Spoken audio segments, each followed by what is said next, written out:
बुरी कमाई से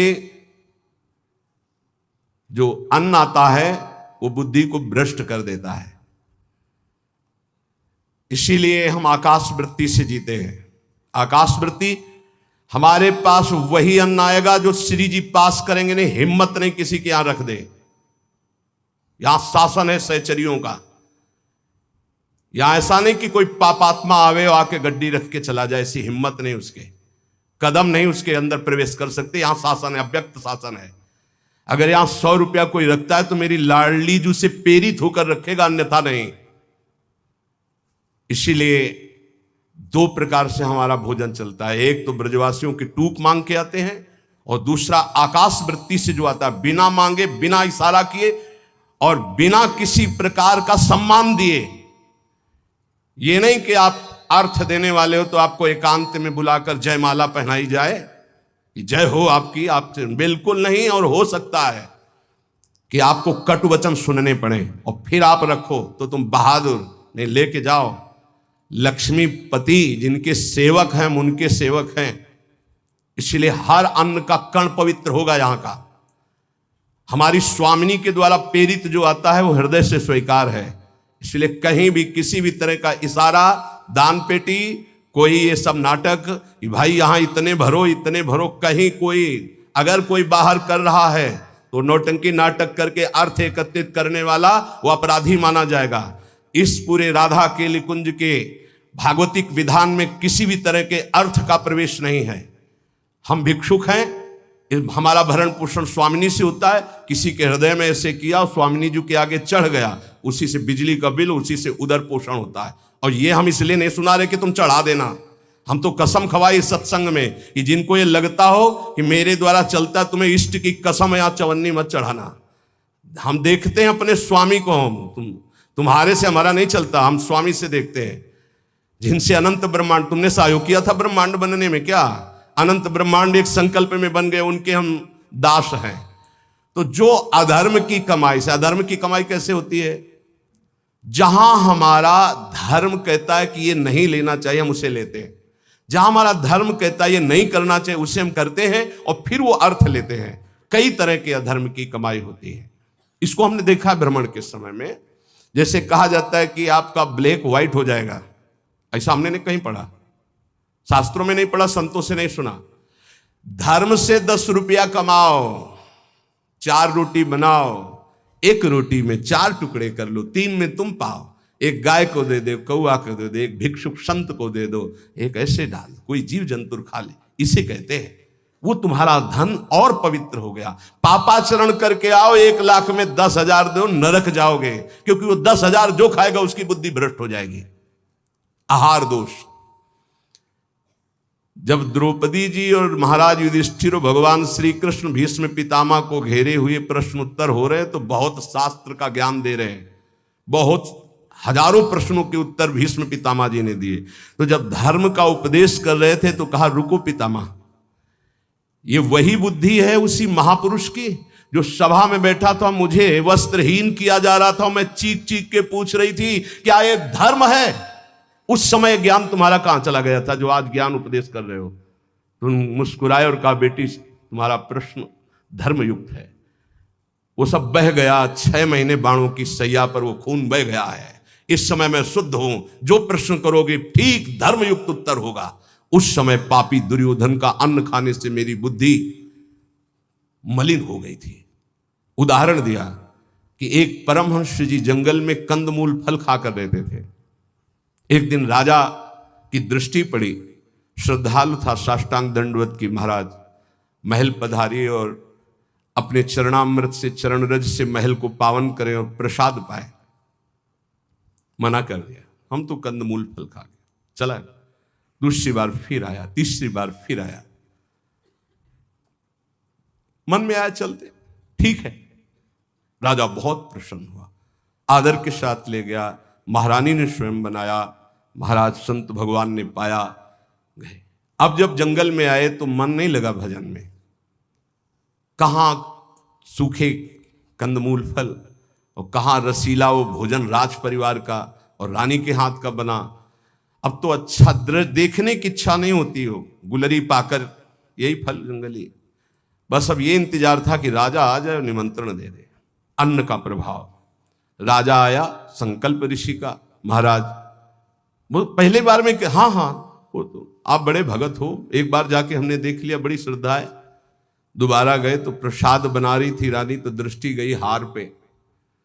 हार श्रृंगार उसमें रखा हुआ था, पेटी से खुल अपनी झोली में डाल लिया, बैठ गए, प्रसाद पाया, चले आए, झोली टांग दी। सायंकाल रानी जब श्रृंगार के लिए बैठी तो देखा और पेटी खाली, हार नहीं। तो उनका महाराज यहाँ किसी चोर का प्रवेश है नहीं, आपके वही सन्यासी जी जो आए थे वही ले गए। बोले ऐसा नहीं, वो तो बहुत त्यागी वैरागी, वो हार क्या करेंगे।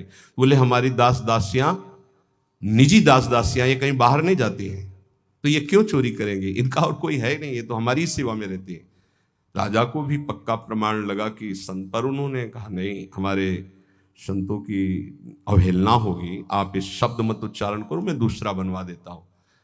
2-4-5 दिन वो उपवास किए संत भगवान, तब उन्होंने जंगल से फल लाने की सोचा, झोली में हाथ डाला तो देखा वो हार। तो उनका ये हार कैसे आ गया, वो मैंने चोरी की, ये कितना निंदनीय मेरी बुद्धि हो गई, कैसे मैं निकृष्ट हो गया। हार लिया और ऐसे मैं चोर हूं, मैं चोर हूं, वहीं से कहते हुए राज दरबार में मैं चोर हूं। महाराज उतरे, दंडवत किया, कहा महाराज आप चोर नहीं हो। नहीं मैं चोर हूं, मैंने हार चोर। बोले महाराज मैंने परीक्षा के लिए आपकी झोली में डाला था और उनको ऐसे ले गए कि सभा को कहीं ये न लगे कि संत ऐसे होते हैं। एकांत में ले गए और बोले महाराज आप ही चोरी करने वाले, आप ही ईमानदारी से वापस लाने वाले, मेरी समझ में नहीं आया। तो बोले शास्त्रों में जो लिखा है, आप कल सुने थे चर्चा में, प्रताप रुद्र जी के दर्शन के लिए भी महाप्रभु ने निषेध कर दिया था, राजअन्न निषेध माना गया है अगर वो वैष्णव भक्त ना हो तो। बोले ये राजअन्न का प्रभाव है कि मेरी बुद्धि लुभायमान हो गई और स्वर्ण की चोरी कर ली, कई दिन से भोजन नहीं पाया, वो सूख गया, रक्त जल गया, तो इसलिए अब मेरी बुद्धि शुद्ध हुई। ये तुम्हारे अन्न का दोष है जो हमने 2 बार पाया, उससे मेरी बुद्धि पतित हो गई। तो पहला दोष है आहार दोष, बुरी कमाई का, चोरी के पैसे का, दूसरे के हक का, अन्न या जबरदस्ती कर लेने का, इस तरह का जो धन है उससे जो खान पान है ये बुद्धि को भ्रष्ट कर देता है। जैसे ब्याज दर ब्याज, अब वो आपको पैसा मिलेगा तो फिर वो आपकी बुद्धि में भजन नहीं होने देगा। संकल्पित अन्न मिलेगा, कभी किसी का ऐसा दिया हुआ साधक को या गृहस्थ बट रहा है हलवा, भूखे मर रहे हो, ऐसे हाथ फैला दिया, तुम गृहस्थ हो, वृंदावन आए हो, एक दिन उपवास कर लो, थोड़ा सा कुछ लेकर पेट में डाल लो जो तुम्हारा धर्म की कमाई का, दूसरे का हलवा मत खाओ। मान लो हमारी बात, सारी बुद्धि नष्ट हो जाती है, सुकृत नष्ट हो जाते हैं। आहार दोष पहला, कई बार बताया, इस पर ध्यान दीजिए। सतोगुणी पवित्र अन्न भी यदि मात्रा से अधिक हो गया तो रजोगुण, उस मात्रा से अधिक हो गया तो तमोगुण पैदा कर देगा, अल्प मात्रा में पाइए। दूसरा, शरीर को स्वस्थ रखिए। शरीर को स्वस्थ रखने के लिए, ब्रह्मचर्य पुष्ट रखने के लिए परिश्रम युक्त सेवा अत्यंत आवश्यक है, जिसमें पसीना चुए। ये दिनचर्या आज की नहीं है जो आप देख रहे हो कि 1:30 बजे उठते हैं, तो ये आज की नहीं, ये जीवन की दिनचर्या है। सूर्य उदय होते होते परिक्रमा वृंदावन की हो जाती थी, अपनी रात्रि में उठे, 45 मिनट व्यायाम, 48 मिनट प्राणायाम, छड़ी उठाई, पूरे वृंदावन की परिक्रमा एक सांस में।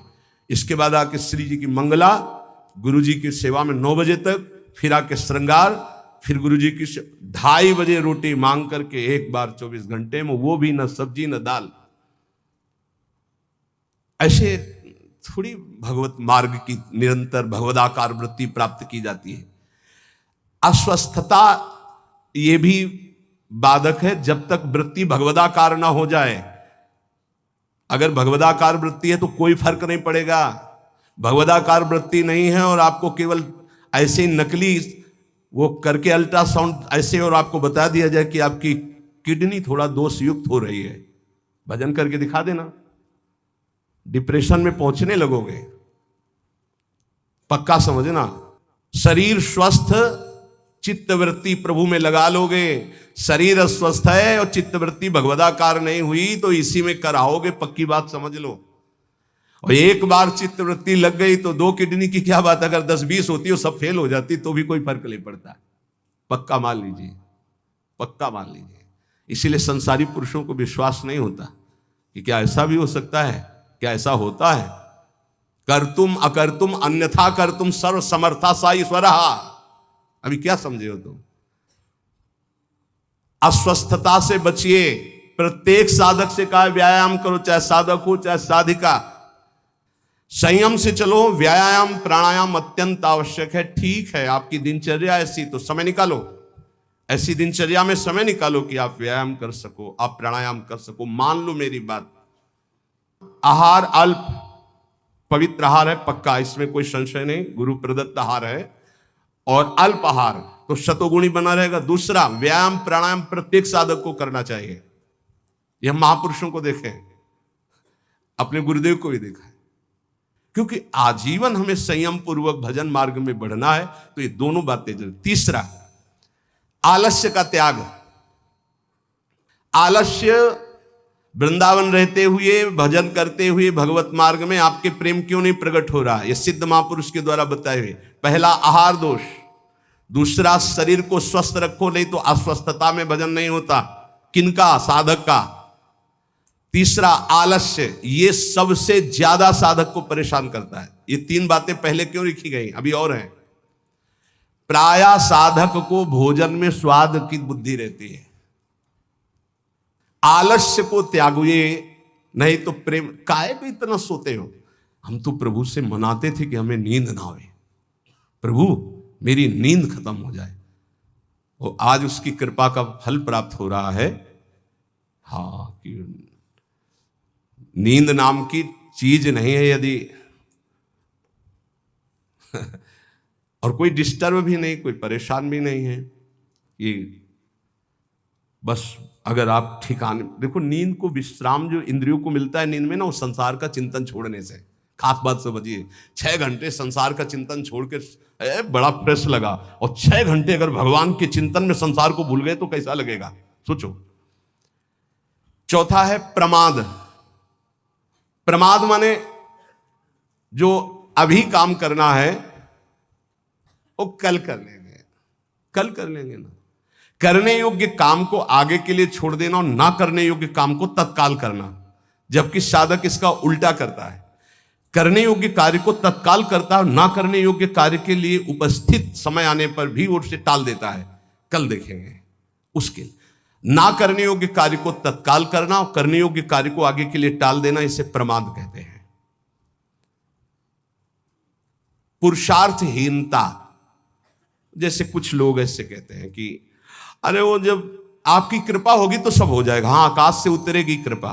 तुम्हें कह रहे नाम जप करो, समय से वाणी पाठ में जाओ, समय से ऐसे करो, ऐसे, ये कृपा नहीं और क्या? तुमको जो उपदेश कर रहे हैं कृपा नहीं तो और क्या? भगवान गीता में उपदेश कर रहे हैं, शास्त्रों में उपदेश कर रहे हैं, ढूंढ ढूंढ करके हर बात तुम्हारे कान तक पहुंचा रहे हैं प्रभु। ये तुम पर कृपा नहीं है? अब तुम आलस्य करो, प्रमाद करो।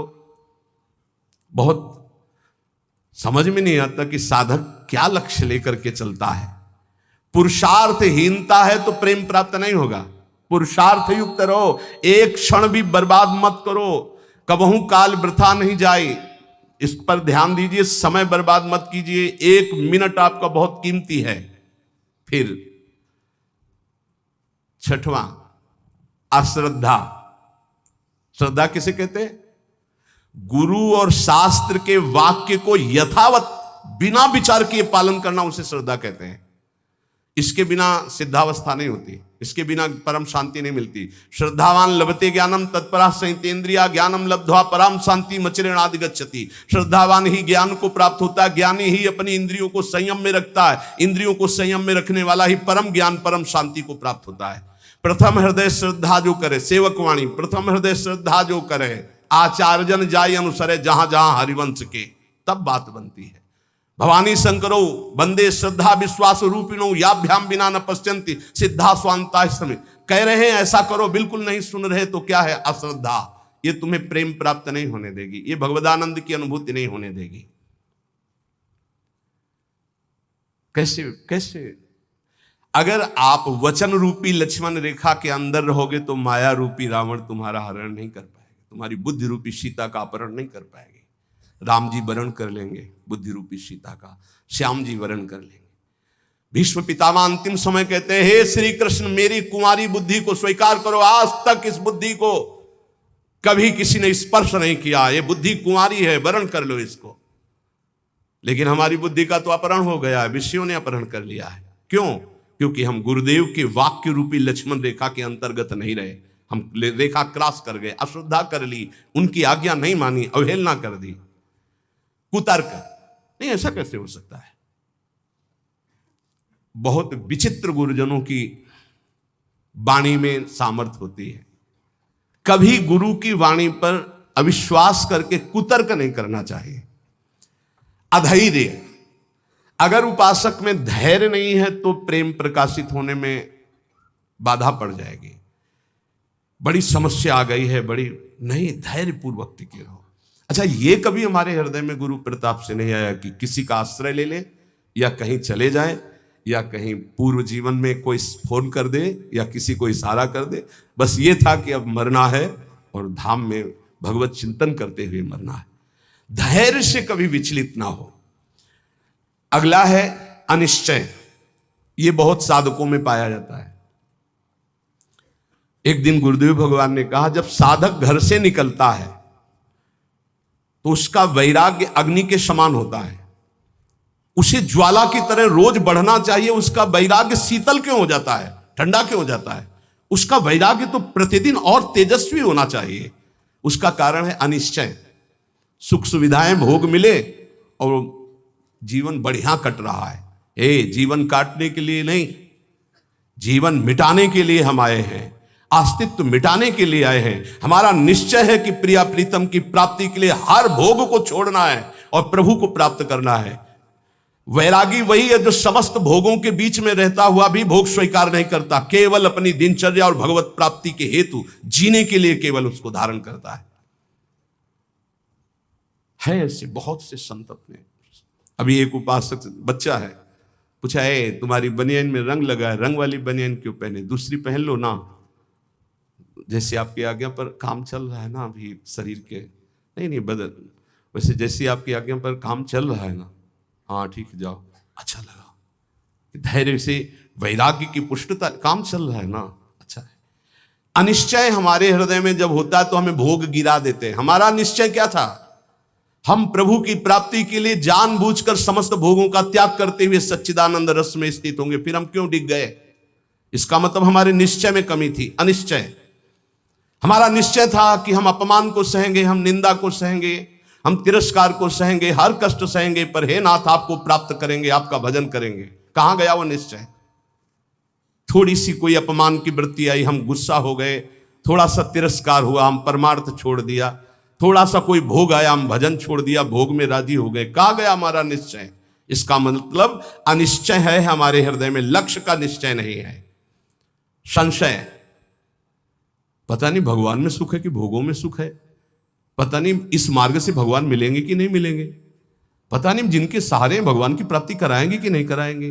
कई तरह संशयात्मा विनश्यति, वो भ्रष्ट हो जाएगा, गिर जाएगा। असंयम, ये बहुत खास बात है। असंयम साधक को नष्ट कर देता है। संयम से रहो। आपसे कई बार प्रार्थना की सत्संग में कि यदि आप 2 चपाती पाते हैं तो उसी के अनुसार कितना भी अच्छा भोजन उतने लीजिएगा। आपका भोजन का संयम होना चाहिए, आपके शयन का संयम होना चाहिए, आपके दिनचर्या का पूरा नियमावली होना चाहिए। संयम नियम साधना में चाहे गृहस्थ हो चाहे विरक्त हो, बहुत बड़ा इनका योग है।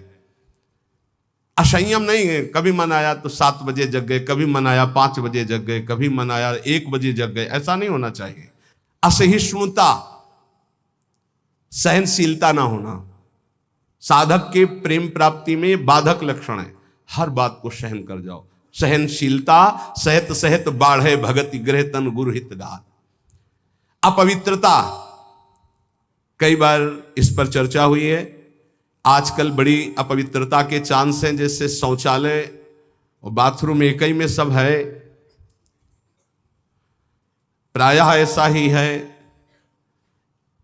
कुछ लोग उसी में लघु शंका करते हैं, बैठकर पूरे अपवित्र हो जाते हैं। अगर शौच वाला वो स्पर्श हो जाए तो जितना स्पर्श हो जाए वो कपड़े सब धोने चाहिए। कुछ लोग तो बैठ के ही लघु शंका उसमें करते हैं, बनने के बोले हाथ धो लिए बस हो गए, पूरे अपवित्र हैं। वैष्णव पद्धति उसे स्वीकार नहीं करती। कैसे महापुरुषों का दिन, कल दर्शन किए जब प्रसाद पा रहे थे वही वृद्ध वैष्णव, ऊपर के वस्त्र हटाकर नीचे की धोते, कितना पवित्र पवित्रता। ये मुख में कुछ खाए जूठे चल रहे हो, कैसे तुम्हारा मंत्र सिद्ध होगा?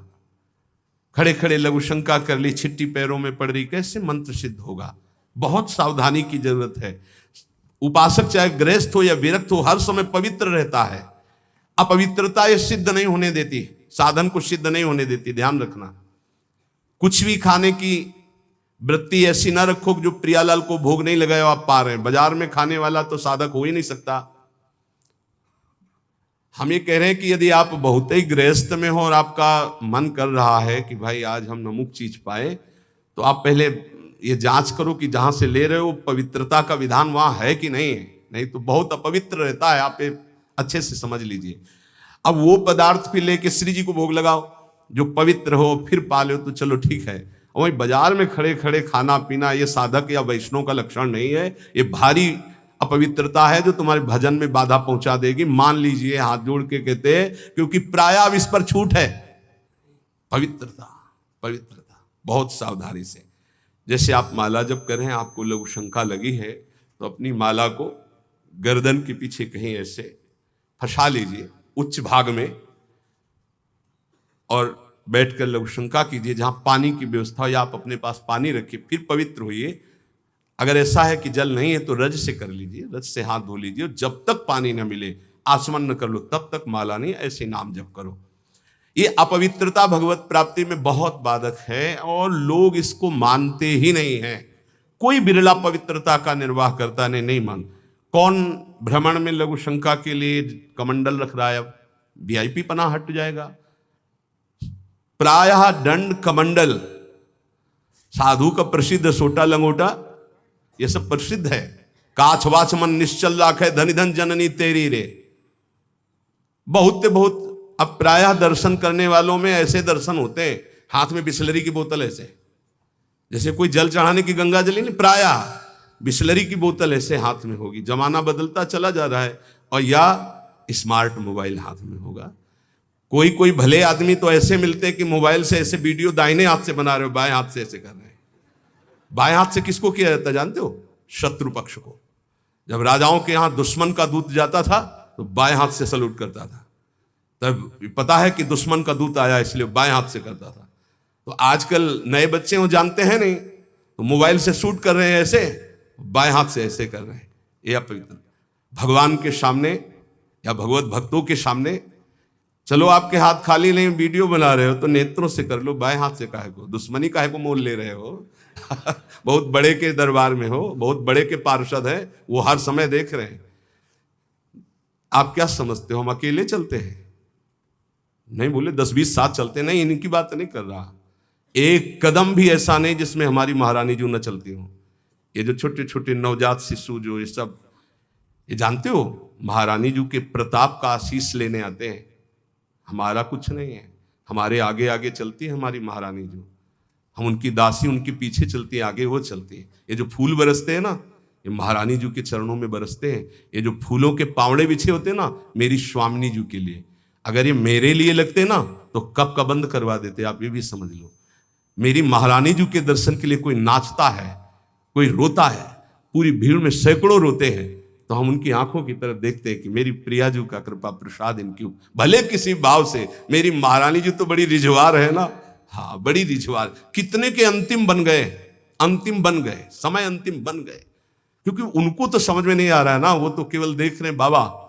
लेकिन बाबा के आगे जो चल रहे हैं उनका प्रताप चल रहा है। आप समझते हो ना, किसी के आगे इतना नहीं होता जो आप देख रहे हो, ये महारानी जी के आगे होता है, किसी और के आगे नहीं होता। यहां कोई संत प्रताप उदित नहीं है, ये महारानी जी का प्रताप उदित, राधा प्रताप।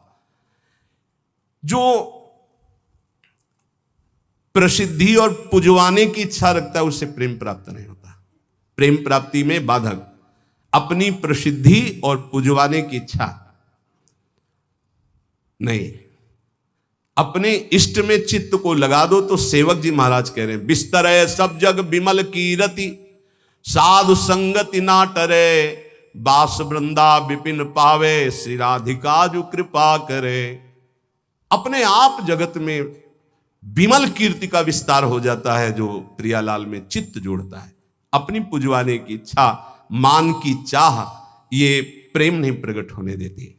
अगला, किसी से भी घृणा, जैसे कोई भी किसी भी तरह का है, किसी भी धर्म का है, कैसे भी आचरण करने वाला है, अगर वो हमारी महारानी के दरबार में आता है तो उसको हम भगवान की तरह आदर करेंगे। उसको एक, जैसे हम सबका आदर करते हैं ऐसे उसका आदर करेंगे। किसी से भी घृणा नहीं त्रिभुवन में, ये तो पक्का समझ लीजिए, किसी से भी घृणा नहीं। घृणा शब्द भक्त के हृदय में नहीं होता, किसी से भी घृणा नहीं। द्वेष, अजात शत्रु भक्त होता है। अगर द्वेष है तो प्रेम प्रकट नहीं हो। अद्वेष्टा सर्वभूतानाम, किसी भी संसार में एक भी से भी अगर द्वेष है, दुश्मनी है, तो भगवत प्राप्ति में बाधा हो जाएगी। अजात शत्रु, तुम्हें गाली दे, सर झुका लो, वो तुमसे द्वेष मान रहा है, तुम उससे द्वेष कभी मत मानो। जब दिखाई दे तो नेत्रों से प्रणाम कर लो। और निर्दयता, ये प्रेम में बाधक है। कभी किसी के प्रति कठोर व्यवहार वाणी के द्वारा, मन के द्वारा, तन के द्वारा ना करें। दुराग्रह है, ऐसा होना ही चाहिए, ये कभी हट ना करे। जोई जोई प्यारो करे, सोई मोई भावे। ध्यान रखिए, दुराग्रह कभी प्रभु से भी ना करे कि नहीं प्रभु इतना तो होना ही चाहिए, गुरुदेव इतना तो होना ही चाहिए। नहीं, जोई जोई प्यारो करे, सोई मोई भावे। चपलता, जल्दीबाजी, चांचल्यता, ये साधक में नहीं होनी चाहिए।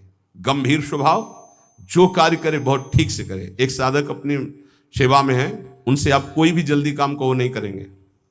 कार्य दे दो, छोड़ दो। अगर पात्र मार्जन करना है तो जब वो मार्जन करके निकले बाहर तो आप देख लेना निर्दोष हर पात्र चमकता हुआ मिलेगा। पर आप कह दो 5 मिनट में करो तो नहीं करेंगे। जो सेवा दोगे वो सेवा होगी, पर सांगो पांग होगी, उन्हें छेड़ो मत। वो अपने आप पूरा नाम जप करते हुए एकदम पोछा लगाना छोड़ दो, उसे बोलो मत, बस सेवा दे दो। वो आराम से पूरे भवन में पोछा लगा के शांत, उसे छेड़ो मत। अगर जल्दी करो तो पोछा रख दे, खड़ा है, आप छेड़ो मत, सेवा दे दो। तो जब वो सेवा में होते तो हम कह देते उसको छेड़ो मत, वो अपनी सेवा पूरी सांगो पांग करेगा पर उसे छेड़ो मत। ऐसा ही उपासक का स्वभाव होना चाहिए। हम जिस कार्य में लगे सांगो पांग उसमें लगे, गंभीरता पूर्वक लगे, जल्दीबाजी नहीं, चांचल्यता नहीं। ये प्रेम प्राप्ति के लिए आवश्यक है। पर निंदा सुनना, पर निंदा करना, पर चर्चा करना, ये प्रेम में बहुत बाधक है, कई बार चर्चा हो चुकी। और बाहरी वेशभूषा बनावटी नहीं होना चाहिए। इसकी भी चर्चा हुई है कि बढ़िया क्रीचदार कपड़े, कोई बड़े उपाधि युक्त महात्माओं की बात अलग हो, तो गुरुजन है, आचार्य है, लेकिन साधक के लिए बात कह रहे हैं वेशभूषा बहुत शांत रखनी चाहिए, जो गुरु प्रदत्त वेशभूषा है। और जब तक वस्त्र शरीर धारण करने योग्य की रक्षा कर रहा तब तक बदलना नहीं चाहिए। बहुत परमाणु होते हैं वस्त्रों में, जैसे ऊपरी अचला है, ये तो वर्षों चलेगा, बदलने की जरूरत नहीं। जैसे आपको मिल रहा है तो आप रोक सकते हो, उड़ाया जा रहा है आप औरों को उड़ा दीजिए, मेरे पास है, बहुत कृपा। ये जरूरी नहीं कि सबको उड़ाया जा रहा है तो हम ले रहे हैं। जैसे भेंट है, वस्त्र है, अगर वो सम्मान के लिए आपको दिया जा रहा है, आपको आवश्यक नहीं है तो आप हाथ जोड़ सकते हो, प्रसाद दे दीजिए, ये नहीं। इससे आपकी भक्ति बढ़ेगी और गुरुजन आप पर प्रसन्न होंगे। ध्यान दीजिएगा, अगर वस्त्र है और आपको उड़ाया जा रहा है तो आप ऐसे रोक दीजिए, हमारे पास दैन्यता हमारे पास है, आगे जरूरत होगी तो हम आपसे याचना कर लेंगे, जितने से काम चल जाए उतना। बनावटी बाहरी वेशभूषा और शास्त्रार्थ, ये प्रेम में बाधक है। वो तो कोई विद्वान करता है, अपने लोग तो है ही नहीं, शास्त्रार्थ करने लायक क्या है। तो शास्त्रार्थ तो विद्वानों का विषय है, पर किसी भी विषय में तर्क वितर्क नहीं करना चाहिए, मौन का आश्रय लेके हट जाना चाहिए। अगला, शरीर के आराम की चाह। यहां जो लिखा है वो ध्यान, शरीर आराम तलब, ये जीवन में नहीं लेना चाहिए। कुशासन में लेटते थे पूरे वृंदावन में। कुशासन कभी नहीं, ये जो पूर्व में जानते हैं बिजली कटी हुई जीवन था, बिजली नहीं, सीधे प्रकृति का वार्ष और हरिशरणम हरिशरणम।